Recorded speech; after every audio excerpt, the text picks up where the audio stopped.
थी जिसमें यीशु और उसके चेले गए।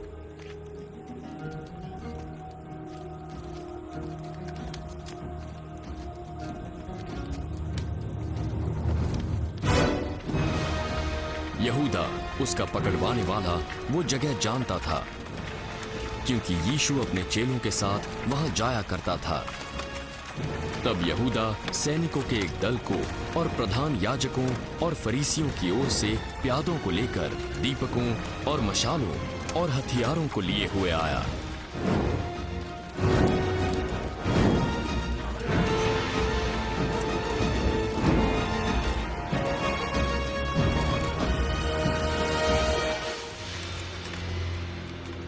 यीशु वो सब जानता था जो उसके साथ होने वाला था, तो वो आगे बढ़ा और उनसे पूछा, वो कौन है जिसे तुम ढूंढते हो?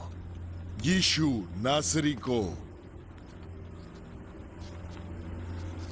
यहूदा जो पकड़वाने वाला था उनके साथ था। जब यीशु ने उससे कहा, वो मैं हूं, तो वो पीछे हटकर भूमि पर गिर पड़े।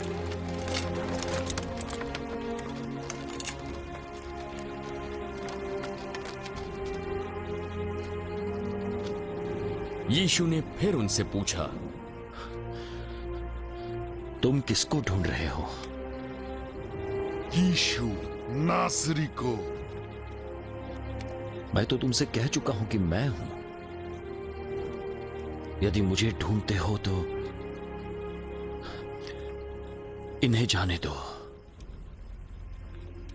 ये इसलिए पूरा हुआ कि वो वचन पूरा हो जो उसने कहा था, जिन्हें तूने मुझे दिया उनमें से मैंने एक को भी नहीं खोया। तब शमौन पतरस ने तलवार जो उसके पास थी खींची और उससे महायाजक के दास का कान उड़ा दिया। उस दास का नाम था मलखुस। अपनी तलवार म्यान में रखो। जो कटोरा पिता ने मुझे दिया है, क्या मैं उससे ना पीऊं?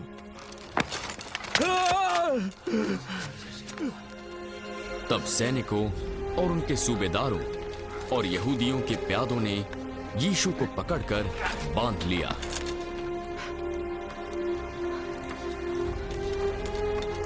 और पहले उसे हन्ना के पास ले गए, क्योंकि वो उस वर्ष के महायाजक कैफा का ससुर था। ये वही कैफा था जिसने यहूदियों को सलाह दी थी कि हमारे लोगों के लिए एक पुरुष का मरना अच्छा है।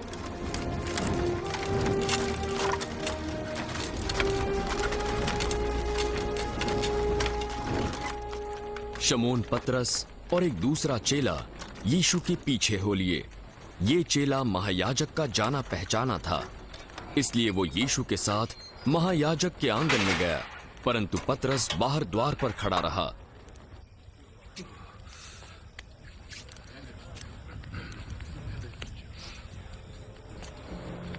तब वो दूसरा चेला जो महायाजक का जाना पहचाना था बाहर निकला और द्वारपालक से कहकर पतरस को भीतर ले आया। कहीं तू भी इस व्यक्ति के चेलों में से तो नहीं है? नहीं, मैं नहीं हूं। दास और प्यादे जाड़े के कारण कोयले धधकाकर खड़े आग ताप रहे थे और पतरस भी वहां जाकर उनके साथ आग तापने लगा। तब महायाजक ने यीशु से उसके चेलों के विषय में और उसके उपदेश के विषय में पूछताछ की। तब यीशु ने उत्तर दिया, मैंने संसार से खुलकर बातें की हैं। मेरे सारे उपदेश आराधनालयों और मंदिरों में किए, जहां सारे लोग इकट्ठा हुआ करते थे। मैंने कोई भी बात गुप्त में नहीं की है। तो फिर तू मुझसे क्यों पूछता है? सुनने वालों से तू पूछताछ कर, उनसे पूछ मैंने क्या कहा। वे जानते हैं जो मैंने कहा है। क्या तू इस प्रकार महायाजक को उत्तर देगा? यदि मैंने कुछ बुरा कहा है तो सबको बता दो मैंने क्या कहा, परंतु यदि मैंने सही कहा तो मुझे क्यों मारते हो? तब हन्ना ने उसे बंधे हुए कैफा महायाजक के पास भेज दिया। तब तक शमौन पतरस आग ताप रहा था। तब लोगों ने उससे पूछा, कहीं तू भी उसके चेलों में से तो नहीं है? नहीं, मैं नहीं हूं। पतरस ने इनकार किया। महायाजक का एक दास जो उसके कुटुंब से था, जिसका कान पतरस ने काट डाला था, बोल उठा,